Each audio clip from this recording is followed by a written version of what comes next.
A violent storm forced fisherman Artem onto an island that doesn't exist on any map. But inside the old lighthouse, he found not shelter, but a truth people would kill to protect. Watch this video until the end to uncover the secret they tried to erase forever. Support the channel, leave a like, comment where you're watching from, and subscribe so you don't miss the next stories. The storm had torn the coastline apart during the night, leaving the village battered and the air heavy with salt and broken things. At dawn, Artem stood alone on the cracked wooden pier, staring out at the restless gray water. He had no choice.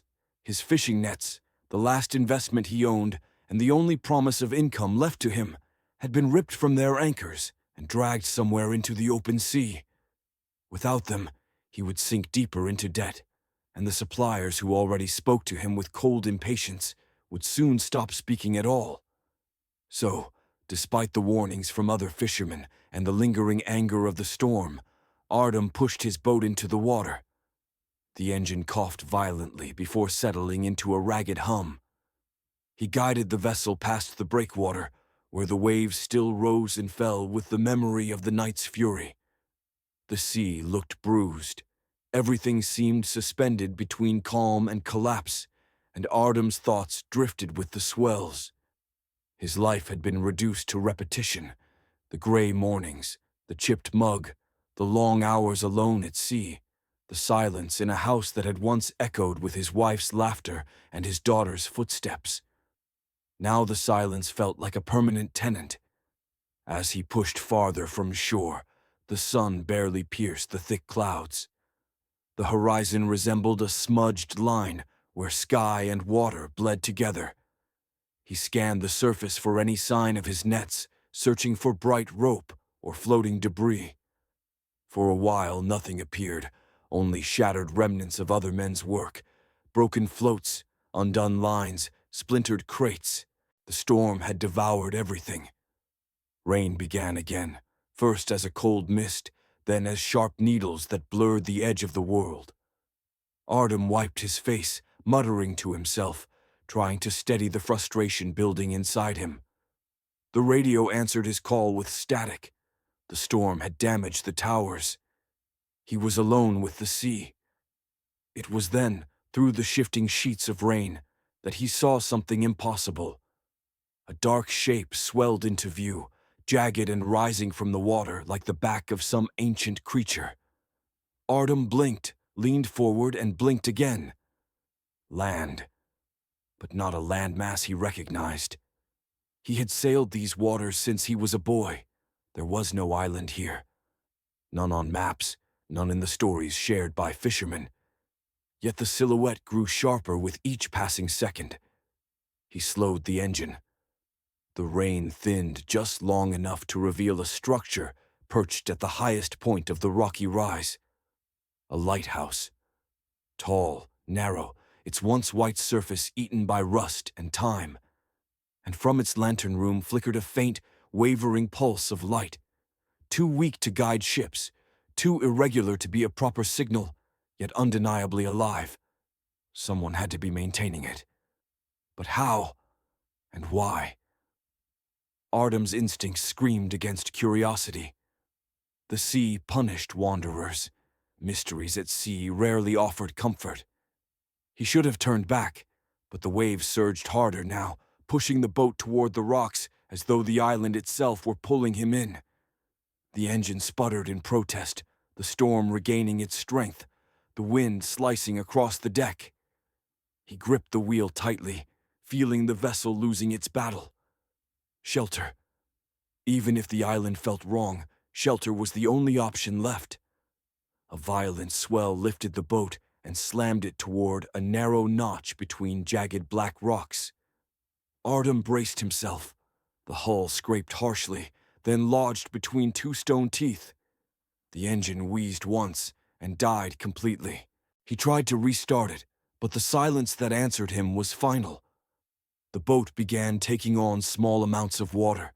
He exhaled sharply, frustration knotting in his chest. Escape would have to wait. He grabbed what supplies he could, his toolbox, flashlight, radio, thermos, and climbed carefully onto the slick rocks. Cold spray soaked through his clothes, biting at his skin.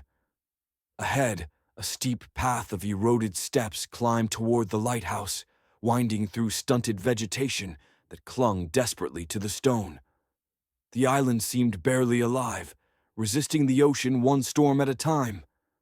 As he climbed, the lighthouse loomed larger, its windows dark as blind eyes. The tower's door stood battered, hinges thick with rust, a faded plaque hanging crooked beside it. Whatever name or purpose had once been written, there was now lost to time. A sense of unease hung in the air, dense, unmoving. The place felt untouched for years, unvisited, forgotten. Artem's breath quickened as he reached the heavy metal door. He placed a hand on the icy handle, hesitating for a single heartbeat. There was fear in his chest, but there was also inevitability. The storm wouldn't spare him, and the rocks offered no safety. He pushed the door. It groaned loudly, metal grinding against metal, releasing a breath of stale, sour air that carried the scent of dust, rust, and something far more unsettling. Something that made the hair at the back of his neck rise. Inside, the storm's roar softened into a muted hum. He stepped forward, shining his flashlight into the darkness. He expected a small entry chamber, maybe a staircase, maybe old equipment. Instead, the beam illuminated a narrow corridor, stretching impossibly deep into the structure, far deeper than any lighthouse base should allow. Along its walls, heavy industrial doors lined both sides. Thick locks, reinforced hinges. This was not a place built to guide sailors. It was a place built to contain something. Artem froze, breath caught in his throat. The thin film of dust on the floor had been disturbed, scuffs, smears, faint tracks of movement. Someone had been here. Recently. He took a cautious step, boots scraping softly. His flashlight passed over the first door. A rusted number plate clung unevenly to it. He reached out, turned the handle, and pushed the door open. Cold air spilled out. A single steel bed sat bolted to the floor, straps hanging from its sides. An IV pole leaned in the corner. Cabinets with clouded glass held indistinct shadows behind them. Artem felt a chill crawl up his spine. This wasn't a lighthouse. This was a ward, a confinement room. He stepped back, heart pounding, and slowly closed the door. The storm outside had driven him here for safety. But as the metal door clicked shut behind him with a heavy, echoing thud, he felt the truth settle into his bones. He had stepped out of the storm and into something far worse. The deeper Artem moved into the corridor, the more oppressive the air became, as if the walls carried the weight of every secret ever buried here. His flashlight trembled slightly in his hand, though he kept telling himself it was only the cold. The silence inside the lighthouse was not peaceful. It was thick, watchful, almost breathing with him. The structure did not feel abandoned. It felt suspended, like something waiting to be discovered. He approached the next door cautiously. Its metal surface was mottled with rust, but the number plate, unlike the first, had been violently scratched, as if someone had tried to remove their own identity from this place. He pushed the door open a few inches, enough for the beam of his flashlight to cut through the gloom. Inside lay another steel bed, identical to the first, but this one was still strapped with faded restraints. The sight made his stomach tighten painfully. Whoever had been confined here had not merely been a patient, they had been a prisoner. He stepped away quickly, refusing to linger on what might have happened inside those walls. The hallway stretched farther than made sense for a structure built above sea cliffs. Every door he passed told the same story: confinement, isolation, fear. He spotted dark smears on one doorframe dried long ago, the color of rust, but shaped wrong for rust. His pulse quickened as he shone the light away. He did not want to know what had caused them. The corridor widened unexpectedly, leading into a larger space filled with overturned desks, broken clipboards, and yellowed pages scattered like brittle leaves. He knelt and picked up one of the documents. The paper crackled under his touch.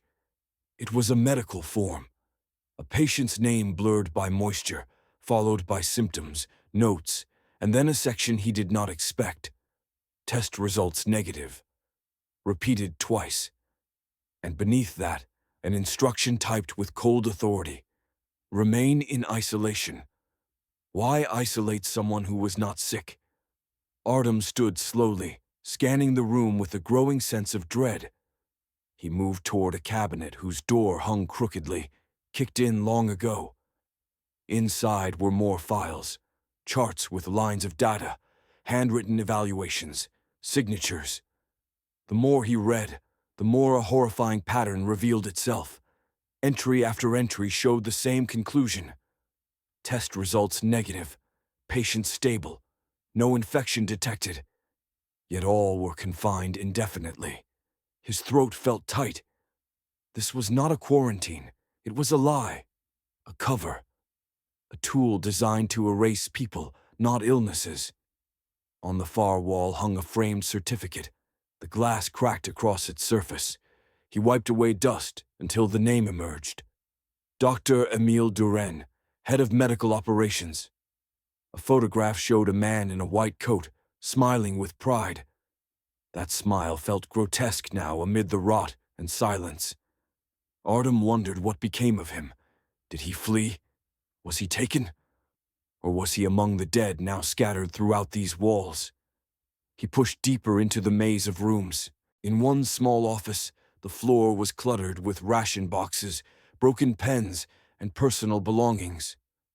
A child's bracelet made of colored string lay on a shelf, coated in dust. Artem stared at it, imagining the tiny hand that once wore it. His stomach twisted. Whoever the child was, she had not left this place. He swallowed hard and forced himself onward. When he reached the next section of the lighthouse, he found a heavy door slightly ajar. The air seeping from the gap was colder, and it sent a tremor through him. He braced himself, pushed the door open fully, and froze. Before him stretched a wide room lined with steel beds arranged in rows. Straps dangled from each mattress. Blankets lay tangled, decayed. Some beds were empty, others were not. He blinked, breath caught in his throat. Several shapes lay beneath the blankets, shriveled forms curled in on themselves.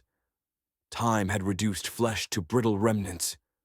Straps still clasped their bones. Artem staggered back, unable to tear his gaze from the sight. This was a ward not meant to heal, but to restrain, starve, and forget. He pressed his hand against the wall to steady himself. He could no longer pretend this place was merely abandoned. This was a graveyard submerged in darkness. He left the ward, forcing himself not to look back. When he found the staircase leading upward, he paused at the first step. That faint flickering light he had seen from the boat came from above.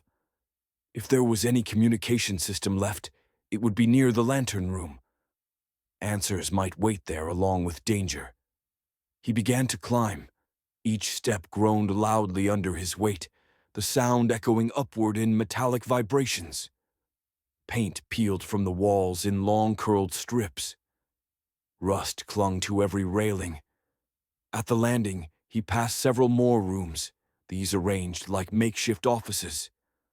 Medical charts lay strewn across the floors. Some desks had been overturned, as though someone had fled in panic or rage. He found more files scattered, as if someone had desperately tried to destroy evidence. But enough remained to reveal one truth. The island had once been active, monitored, staffed, and something went very wrong. He picked up a thick folder, its corners softened by damp. Inside were test results, graphs, hand-scribbled notes. One page caught his eye. Across it, written hurriedly, were the words, "No infection. Continue confinement per directive. No infection. Over and over again. Someone had locked these people away, knowing they were healthy. He set the folder down and moved on, his heartbeat heavy and uneven. The staircase wound higher until he reached a reinforced door with a narrow glass panel. He peered through and saw machinery, consoles, monitors, a generator humming weakly. The air here felt different, less decayed, more functional. He opened the door quietly and stepped inside. This room had been kept alive. A radio unit sat on a central desk. Artem's heart thudded with hope, then he hesitated. If the people responsible for this place still visited, using the radio might betray him. He lowered his hand and looked instead at the machinery powering the lantern above. Someone had rigged the system so that the light remained on, just enough to seem operational, but not bright enough to attract real attention. It wasn't a beacon. It was camouflage. His stomach sank. He pushed the door to the lantern room. It creaked, opening into a narrow circular space where the old lamp rotated slowly. Outside, lightning flashed across the violent sea. He did not feel relief, only dread. This lighthouse had been built to hide horrors, not illuminate dangers. It was a puppet, kept alive to maintain a lie. Artem stepped back into the hallway, heading toward the stairs again. As he descended, cold sweat slid down his spine. He could feel eyes in the shadows, though he knew none were there. Or hoped so. When he reached the landing between levels, a door on the wall caught his attention. Deep, jagged gouges clawed across the metal. Desperate marks, escape attempts. Nails or tools dragged in hopeless fury. His throat tightened as he touched one of the grooves. Someone had tried to get out. Someone had failed. He didn't open the door. He didn't need to. The metal itself whispered enough. Artem stepped backward, forcing breath into his lungs. The weight of the lighthouse seemed to settle onto him, threatening to sink him into the same silence that had swallowed everyone else. He turned to continue exploring, because the only way out of this nightmare was to understand it fully, to uncover the truth buried in these walls. But as he moved deeper into the corridor, he sensed it unmistakably. He was not alone. The realization chilled him more than the storm outside, and he knew deeply, instinctively, that whatever remained alive inside this place had a story to tell, a story he was not yet ready to hear. Artem stood frozen at the base of the stairwell, the faint hum of the generator vibrating through the metal beneath his feet like a warning pulse. The feeling of being watched had grown sharper. No longer a whisper in the back of his mind, but a presence that seemed to move with him in the dark. He raised his flashlight, sweeping it slowly across the corridor, bracing himself for whatever waited beyond the reach of light. A whisper of movement flickered at the edge of his vision. He spun, too slowly. A thin figure retreated into a shadowed doorway at the far end of the hall. For a heartbeat, Artem considered turning back toward the exit, but instinct urged him forward. Whoever or whatever was hiding in this place had answers. Answers he needed to understand the full horror of the lighthouse. He approached the doorway cautiously, pushing the bent metal door aside just enough to slip through. The beam of his flashlight revealed a small, cell-like chamber. A crude nest of blankets lay in one corner, alongside rusted tins, broken jars, and evidence of meals scavenged from long-abandoned supplies. And there, crouched against the wall, trembling like a feral creature, was a man. His limbs were thin to the point of fragility, wrapped in tatters of hospital fabric. His skin was pale and stretched tight over his bones, and his matted hair fell across a gaunt face etched with terror. When Artem's light hit him, he flinched violently and threw an arm across his face. "I'm not here to hurt you," Artem said quietly, lowering the beam.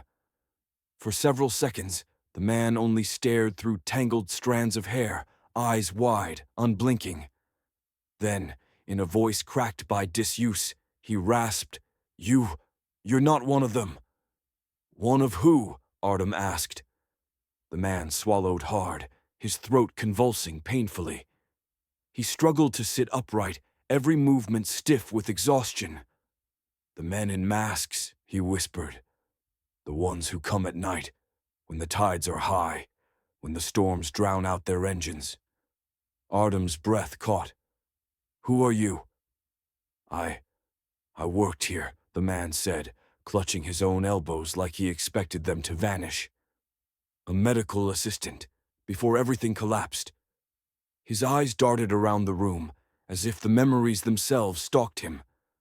"When the truth leaked inside these walls, they sealed us in.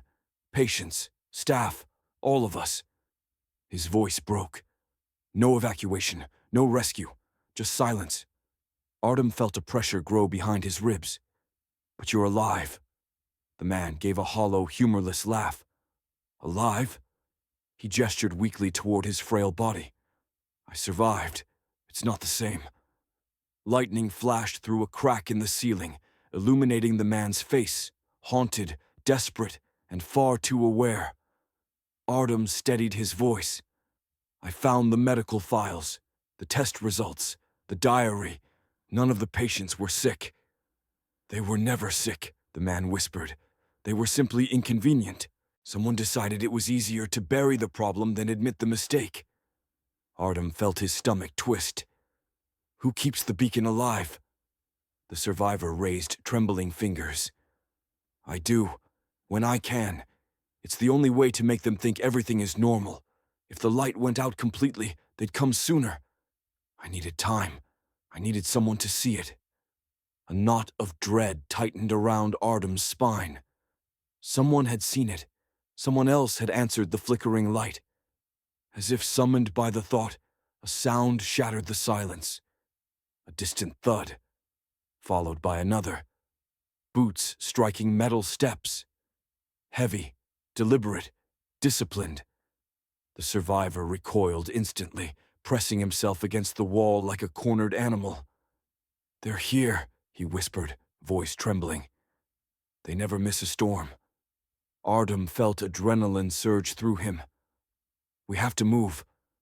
He helped the man stand, though his legs wobbled under the strain of supporting even his own weight. Together they slipped into the corridor, staying low, Artem's arm wrapped around the man's thin torso to steady him. The survivor clung to him with surprising strength for someone so weakened. "Where can we hide?" Artem whispered. "Not hide," the man said breathlessly. "Proof. We need the proof." He pointed down a narrow passageway Artem hadn't noticed earlier. "The records room, the orders, the signatures. If you leave without them, the world will never believe you." Artem looked into his wild eyes.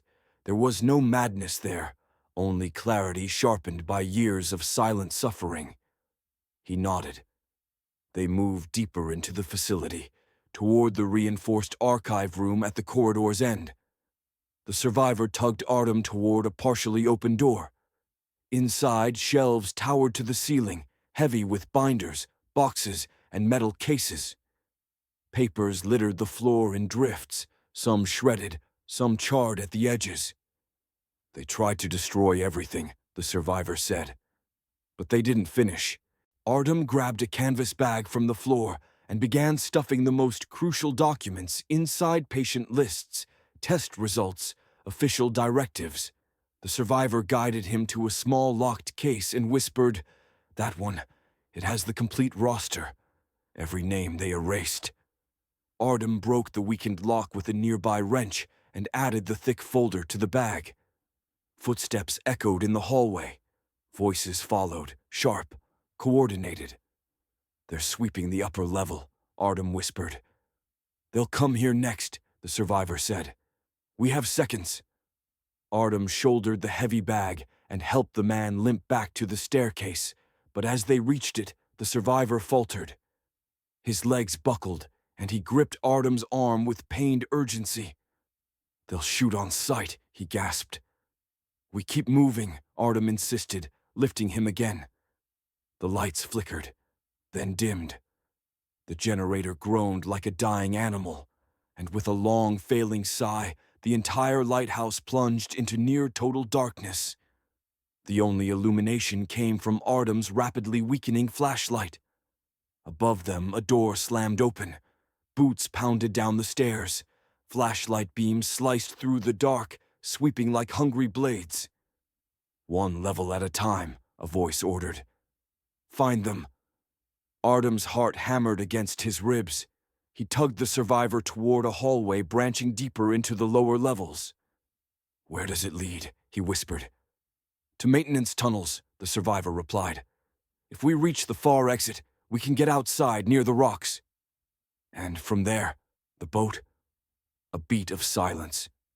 The survivor exhaled shakily. If we make it. Shots rang out behind them. Warning shots meant to intimidate, not miss. Artem ducked, pulling the man close as bullets ricocheted off the metal staircase. Shards of concrete sprayed across the floor. They know where we are, the survivor breathed. Artem tightened his grip on the bag, his voice low and fierce. Then we move faster. They plunged into the tunnel. The metal walls echoed with the clang of pursuit. Every step, every breath, every heartbeat carried the same truth. They were being hunted, and the labyrinth of the lighthouse would not protect them much longer. The maintenance tunnel twisted sharply, the metal walls narrowing until Artem could feel the cold steel brushing his shoulders as he guided the survivor forward. The air grew damp, carrying the deep rumble of waves striking the rocks beyond the lighthouse. Each impact reverberated through the tunnel like a heartbeat counting down to their last moments. Artem tightened his grip on the bag of documents slung over his shoulder. It felt unnaturally heavy, not just with paper, but with the weight of every silenced voice trapped within these walls. Behind them, the boots grew louder. The men hunting them advanced with methodical precision. No shouting, no confusion, just steady, lethal pursuit. The flashlight beams danced along the walls, throwing elongated shadows that twisted with Artem's movements. The survivor stumbled, nearly collapsing, and Artem caught him quickly, pulling him upright again. Not far, the survivor whispered, breath ragged. There's a hatch ahead. Leads outside, but the rocks be careful. Artem nodded. We'll make it. But even as he spoke, he knew the man beside him had already given everything he had simply to reach this point. His steps dragged. His breathing shuddered. Every second felt borrowed. A burst of voices cut through the tunnel behind them. They're in the shaft. Cut them off at the exit. Artem's pulse spiked. They had little time. He half-carried the survivor now, boots splashing through shallow pools of water as the tunnel sloped downward. The roar of the ocean grew louder, closer, until finally a faint draft of cold air brushed against Artem's face. There, the survivor whispered, lifting a trembling hand toward a metal hatch barely visible in the darkness. Its edges glistened with moisture, battered by salt wind and years of disuse. Artem rushed to it and forced the wheel lock to turn. The hatch groaned, resisting, but finally gave way. A blast of freezing air surged in, carrying the sting of rain and the deafening crash of waves against stone. Outside. Freedom, if only they could reach the boat. Artem climbed out first, steadying himself on slick rocks. Storm clouds churned overhead, lightning arcing across the sky in jagged bursts that illuminated the churning sea. Below, waves smashed violently against the cliffside. The wind roared, tearing at his clothes. He reached back into the hatch. Come on, hold on to me. The survivor lifted himself with the last reserves of strength, but his legs buckled the moment he stepped onto the rocks. Artem caught him again, pulling him close to shield him from the wind. The tunnel behind them echoed with approaching footsteps. "Go," the survivor rasped. "You have to go." Artem shook his head fiercely. "Not without you." A bullet sparked off a rock mere inches from his foot. The men in masks were at the hatch. Artem dragged the survivor forward, fighting the wind as they made their way across the treacherous terrain toward a small inlet where the boat, their only hope, should be hidden. Lightning illuminated the shoreline, briefly revealing the sleek dark hull of the intruder's craft anchored between two jagged stones. "There!" Artem shouted over the wind. But as they moved, the survivor suddenly pulled back, forcing Artem to stop. The man's thin fingers dug into Artem's sleeve with surprising intensity. "I can't," he said, voice shaking but resolved. "I won't make it across, and if you try to take me, you'll die too." "We're almost there," Artem insisted. "Just a few more steps." "No."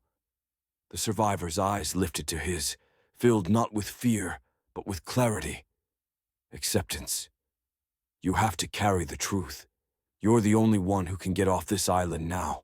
Another bullet struck a nearby boulder, sending shards of stone raining down. Shouts erupted behind them. The men had reached the hatch and were spreading across the rocks. Artem clenched his jaw, torn between desperation and duty. The survivor placed a trembling hand on his chest. "Don't let them erase us." Before Artem could protest, the survivor stepped away from him, out into the open, and turned toward the hunters. His frail body stood silhouetted against the lightning-lit sky, nothing but bone and determination. "Over here!" he shouted, voice echoing against the cliffs. The gunman pivoted instantly. "No!" Artem yelled, but the wind stole the word from his mouth. The first shot hit the survivor's shoulder. He staggered but stayed upright. The second hit his side. He fell to one knee, then forced himself up again, as if refusing to let the darkness claim him without a final act of defiance. "Come and finish it," he screamed. The third shot dropped him. Artem felt something inside him break, but the survivor's final act had bought him seconds. Precious, irreplaceable seconds. The gunmen moved toward the fallen man, shouting to one another, too focused to notice Artem slip behind a rock formation and descend toward the inlet. He sprinted to the boat, waves soaking him to the bone as he waded through knee-deep water. With trembling hands, he untied the rope, hauled himself inside, and slammed the ignition switch. The engine roared to life, loud, furious, impossible to ignore. "Stop him!" someone shouted above the storm. Bullets tore into the water around the boat as Artem pushed the throttle forward. The vessel lurched violently, smashing against the rocks before breaking free into the open sea. Wind whipped across his face. Rain blurred his vision. The lighthouse loomed behind him, dark and monstrous against the raging sky. He clutched the bag of documents to his chest with one arm, steering with the other, as the boat climbed the swell of a massive wave. The engine screamed. The storm tried to swallow the craft whole. But Artem held on. He kept his eyes forward. The island shrank behind him, vanishing into shadow and mist, swallowed by the storm that had hidden its crimes for years. The lighthouse, its false beacon finally failing, flickered weakly one last time before disappearing entirely. Artem breathed hard, chest aching, throat tight. He was alive. He had the proof. And though the storm raged around him, for the first time in years he felt something surge through his veins. Purpose. He aimed the boat toward the faint line of coastline far ahead. Whatever awaited him, threats, disbelief, danger did not matter now. He would tell the world. He would not let the dead disappear. He would not let the survivor's sacrifice be in vain. As the waves carried him away from the cursed island, Artem whispered into the storm, "I won't let them erase you." And he kept going. Artem escaped into the storm, carrying the truth the world was never meant to see. But how many more hidden places keep their secrets in the dark? If you want more stories like this, support the video.